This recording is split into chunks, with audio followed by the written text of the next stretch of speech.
नमस्कार, मैं अंजना और आप देख रहे हैं पुलिस टुडे न्यूज। आइए रुक करते हैं आज की बड़ी खबर पर। छठ पूजा का पवित्र त्योहार बड़ी श्रद्धा और भावना के साथ संपन्न हुआ। पूरे भारत के साथ साथ पंजाब के मोगा जिले में भी छठ पूजा का पवित्र और महान पर्व बड़ी श्रद्धा और भक्ति भावना के साथ मनाया गया। आज छठ पूजा के दिन महिलाओं ने उगते सूर्य को अर्घ्य देकर अपने परिवार की सुख समृद्धि और अच्छी सेहत की कामना की। सूर्य देवता को अर्घ्य देने के बाद महिलाओं ने एक दूसरे को बधाइयां दी और अपनी मनोकामनाओं की पूर्ति के लिए प्रार्थना की। 3 दिन तक भूखे प्यासे रहने के बाद महिलाओं ने आज सूर्य देव को अर्घ्य अर्पित कर अपना व्रत पूर्ण किया। मोगा के महिमा सिंह वाला रोड पर भी कई महिलाएं पूजा सामग्री से भरी टोकरी लेकर तालाबों और नदियों के किनारे पहुंची। कई घरों में लोगों ने अर्घ्य देने के लिए छोटे छोटे घाट बनाए। 4 दिनों तक चलने वाले इस छठ पर्व की शुरुआत शनिवार को श्रद्धा और भक्ति के साथ शुरू हुई थी। दूसरे दिन रविवार को खरना संपन्न हुआ, जिसमें व्रती महिलाओं ने गुड़ और चावल की खीर तथा घी से लिपटी रोटी को भोग छठी माता को लगाया और फिर प्रसाद के रूप में लोगों में बांटा। सोमवार की शाम डूबते सूर्य को अर्घ्य दिया गया, लेकिन मंगलवार की सुबह उगते सूर्य को अर्घ्य देकर व्रत खोला गया। पूरे मोगा शहर में छठ माता के गीतों के मधुर ध्वनियों से वातावरण गूंज उठा। हर घर में श्रद्धा और आस्था का माहौल था। महिलाएं, पुरुष और बच्चे सब मिलकर सूर्य देवता को नमन कर रहे थे। छठ पूजा केवल आस्था का प्रतीक नहीं बल्कि पर्यावरण संरक्षण का संदेश भी देती है। यह पर्व पवित्रता, समानता और प्रकृति प्रेम का प्रतीक माना जाता है। इस दिन अमीर गरीब सभी एक साथ एक ही घाट पर सूर्य देवता की पूजा करते हैं। छठ महापर्व लोगों को प्रकृति से जुड़ाव बनाए रखने का संदेश देता है और सूर्य व जल के महत्व के प्रति जागरूकता फैलाता है। छठ महापर्व सृष्टि के चक्र का प्रतीक माना जाता है। पहले डूबते सूर्य को अर्घ्य देकर दिन के अंत के लिए धन्यवाद किया जाता है और अगले दिन उगते सूर्य को अर्घ्य देकर नए जीवन, आशा और प्रकाश का स्वागत किया जाता है। सूर्य ही जीवन का मूल स्रोत है, जो अपनी रोशनी से धरती को जीवंत बनाए रखता है। आज मोगा सहित पूरे पंजाब में छठ पूजा का यह पवित्र व्रत सूर्य देवता को अर्घ्य देने के बाद संपन्न हो गया। महिलाओं ने छठ माता के चरणों में अपने परिवार की खुशहाली और सबकी अच्छी सेहत के लिए प्रार्थना की। जय श्री राम। जो छठ का पूजा है, भगवान रामचंद्र जी वनवास से गए थे। उस समय जब भगवान रामचंद्र जी वनवास में थे तो सीता माता के ऊपर बहुत तकलीफ आई, बहुत परेशानियां का सामना करना पड़ा। और फिर आने के बाद ऋषि मुनि जो है कि उन्होंने बुलाया कि इनके ऊपर ब्रह्म दोष है। उसके बाद सीता माता ने एक व्रत रखी छठ माता का, उस पर जो उन्होंने आगे जो सूरज देव जी का मनाया था। ये छठ माता जी ने पूजा कर रहे हैं तो उनके ऊपर इतना भरोसा है माता जी के ऊपर और उनकी इतनी महान शक्ति कि आप देख रहे थे कि यहाँ पर कल भी जो है कि आज भी सुबह 4 बजे से महिलाएं पानी के अंदर खड़े हैं, लेकिन किसी ने कोई परेशानी नहीं आया। जरूर ठंड का टाइम है, लेकिन जो हम चादर ओढ़ते हैं वो चादर कुछ और होती है, लेकिन जो माता रानी का चादर सबके ऊपर होता है वो तो कुछ और ही निराला होता है। ये दिवाली के 6 दिन के बाद जो है कि रखते हैं जो व्रत। पहले दिन फर्स्ट में जो कि व्रत रखेंगे, अपने घर की साफ़ सफाइयाँ करेंगे और दूसरे दिन जो है वो अपना जैसे लौकी की सब्जी और चीज़ के बना के खाएंगे। उसके बाद दूसरे दिन बिल्कुल तीसरे दिन फर्स्ट होगा ना तो लास्ट होगा, वो दिन बिल्कुल कुछ नहीं खाना पीना जब तक सूर्य देव जी ने अग्नि देंगे। बहुत जी जिदा नौजवान पीढ़ी है त्योहारों को भुलती जा रही है, की कारण की समझ रहे हो? आज हम सब हिंदू या सिख हो, सब मिला जुला के हमें ये चाहिए कि अपने जो अगर सिख आदमी है तो उन्होंने ये चाहिए अपने ग्रंथ के बारे में बताएं, हिंदू है तो अपने गीता के बारे में बताएं, अपने बच्चों को संस्कृत की भाषा में सिखाएं कि हमें क्या करना चाहिए। जैसे कि आजकल इतना लोग भूल चुके हैं, जब हम किसी अपने मेरा बड़ा भाई हो या कोई और हो, अगर हम थोड़ी सी किसी नाराज़गी बस उस बच्चे को जो है कि कह देते हैं तुम्हारा ताया, इसको नहीं बुलाना। ये हमारी सबसे बड़ी जो है कि कमजोरी हमारी है, जो कि अपने बच्चों की शिक्षा दे रहे हैं। हमें चाहिए कि सुबह उठने के बाद वो बच्चा अपने माता पिता को, अपने ताया चाचा को, अपने इष्ट देवता को पहले जो है कि नमस्कार करे, उसके बाद वो अपना जो काम शुरू करे।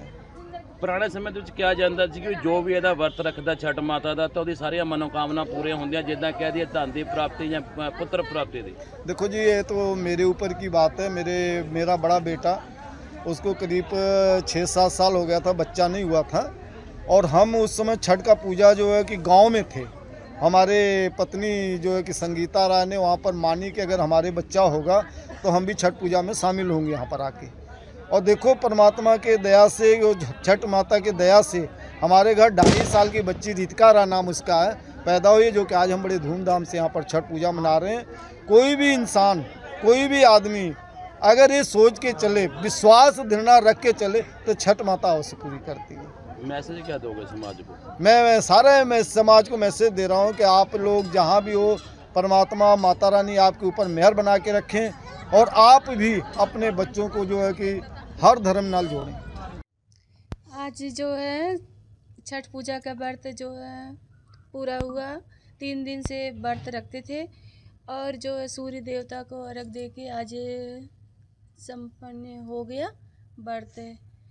तो ये जो है ज़्यादा कहते हैं लोग कि ज़्यादा कठिन व्रत है, लेकिन तो ये गलत है। ज़्यादा कठिन व्रत नहीं है।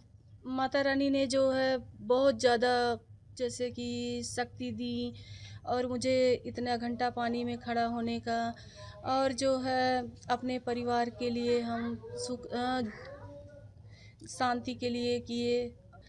अपने जो है बड़े बेटे को बच्चा नहीं था, मानता करी थी, माता ने दी। इसके बाद से हम जो है व्रत स्टार्ट कर दिए। कहा जाता है व्रत भी काफ़ी कठिन होता है, क्योंकि काफ़ी देर पानी में भी रहना बड़ा मुश्किल होता है तो कठिन, लेकिन तो उनके आगे कुछ भी नहीं है माता रानी के, क्योंकि ये जो है छठ माता शक्ति देती हैं, हिम्मत देती हैं रखने का। ये महत्ता क्या होती है इस व्रत की? इस व्रत का ऐसा है कि जब सीता माता को वो जो है सभी लोग वो लगाए हुए थे तो ब्रह्मदोष, तो ऐसा है कि वो छठ माता ने ये पंजाब में जो है ये जो नहर है वहाँ पे करी हुई थी, इसलिए जो है तभी से ये छठ पूजा का वो हुआ। मेरी मम्मी ने रखा है। ये जैसे कि मम्मी ने बताया ही होगा, जैसे ये अपने बच्चों के लिए रखते हैं और मेरी मम्मी ने अपने पापा के लिए रखा था। और ये शुरू हुआ था जब राम जी वनवास काट के आए थे अयोध्या में, तो इसलिए दिवाली मनाई जाती है। तो दिवाली के कुछ दिनों बाद एक ही हफ्ते के अंदर अंदर फिर सीता माँ ने राम जी के लिए व्रत रखा था। ये उनके टाइम से ही शुरू है ये छठ पूजा का व्रत। बेटे कहा जाता है कि व्रत बहुत कठिन है, 3 दिन इसमें भूखा प्यासा रहना पड़ता है। हाँ जी 3 दिन इसमें। पहले जैसे फर्स्ट डे होता है खरना होता है, उस दिन पूरा दिन फास्ट रहता है। फिर उस रात के टाइम गुड़ की खीर बनती है, रोटी बनती है, वो उसका प्रसाद चढ़ाया जाता है। फिर उस टाइम थोड़ा सा प्रसाद खाना होता है जैसे जिन्होंने व्रत रखा होता है। फिर अगले दिन फिर वैसे ही फास्ट होता है।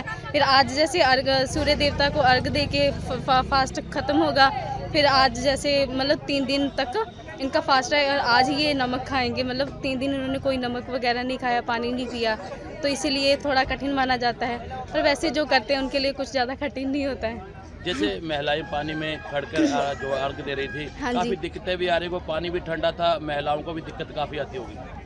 हाँ वो तो थोड़ा लगता ही है, पर जैसे वो जैसे जिनके लिए व्रत रखते हैं छठी मैया, वो उनको शक्ति दे देती है ये सब कुछ बर्दाश्त करने की देता है। हाँ जी। पर आजकल जो नौजवान पीढ़ी है वो भूलती जा रही है इन व्रत त्योहारों को। नहीं, उनको भूलना तो नहीं चाहिए, क्योंकि ये पूरे हिंदू धर्म के लिए सबसे स्पेशल है ये, क्योंकि सीता माँ ने ये फास्ट रखा था। ये पूरे हिंदू समाज के लिए मतलब कि महत्वपूर्ण होना चाहिए, क्योंकि ये ज़्यादातर तो बिहार में ही मनाया जाता है, पर मेरे अकॉर्डिंग ये जितने भी हिंदू धर्म से रिलेटेड है, सनातन धर्म से रिलेटेड है, उन सभी को ये इस त्यौहार की महत्वता को समझना चाहिए। मैसेज क्या दोगे? मैसेज यही दोगे कि हमको अपने जो सनातन धर्म है, अपने जो पूर्वजों से जो अपना फास्ट ये मतलब व्रत रखा जा रहा है, हम उस चीज़ को भूलना नहीं चाहिए। हमको इसकी बहुत रिस्पेक्ट करनी चाहिए और बस मैं यही दूँगी। छठ पूजा का वो सूर्य भगवान को अर्घ दे के छठ पूजा की समाप्ति की गई है। अच्छे से सारा कुछ संपन्न हुआ है। हमारी सासू माँ ने व्रत किया था, वो ये व्रत सदियों से चला आ रहा है। सीता माता ने पहली बार व्रत किया था जब राम जी वनवास से आए थे, तो सीता माँ ने उसी के फिर छठ व्रत किया था। पहली बार सीता माँ ने व्रत किया था, वनवास से आए थे राम जी। तो मैंने तो मेरी सासू माँ ने व्रत किया था। मेरे 6 साल हो गए थे, बच्चे नहीं हो रहे थे, तो सासू माँ ने मनता मानी थी, तो हमारा बच्चा हुआ, इस करके हमारी सासू माँ ने व्रत किया। बहन जी, ये भी कहा जाता है कि व्रत बहुत कठिन है, 3 दिन भूखा प्यासा रहना पड़ता है। हाँ जी, अब बच्चे के लिए तो करते ही हैं सारे, तो ये कठिन तो है व्रत, पर कहते हैं ना कि सुख शांति के लिए चाहे जितना भी, माँ तो माँ ही होती है, जितना मर्जी व्रत हो या जो मर्जी हो, बच्चे के लिए तो सारा कर लेती है माँ। देख रहे हैं कि महिलाएं जो पानी में खड़ी थी 3-3, 4-4 घंटे, काफ़ी दिक्कतें भी आ रही थी, ठंड भी बहुत चढ़ रही थी। तो बच्चे के लिए माँ कहते हैं ना, माँ एक योद्धा होती है, जितना मर्जी ठंड हो या जो मर्जी हो, बच्चे के लिए सारा कुछ सह लेती है माँ। जितनी मर्जी ठंड हो सभी सहन कर सकती है माँ। कितनी खुशी हो रही है आज? बहुत खुशी हो रही है। हमारे छठी माता की वजह से हमारे घर एक बच्चा हुआ, नहीं तो 6 साल हो गए थे हमारे घर कोई बच्चा नहीं था। छठी माता से मनता मांगी थी कि हमारे घर बच्चा हो जाएगा तो व्रत करेंगे, तो बच्चा हो गया है, 2.5 साल का बच्चा हो गया, आज हमने व्रत किया है। अब तक के लिए बस इतना ही, फिर मिलते हैं एक ऐसी ही बड़ी खबर के साथ। तब तक के लिए नमस्कार और देखते रहिए पुलिस टुडे न्यूज़।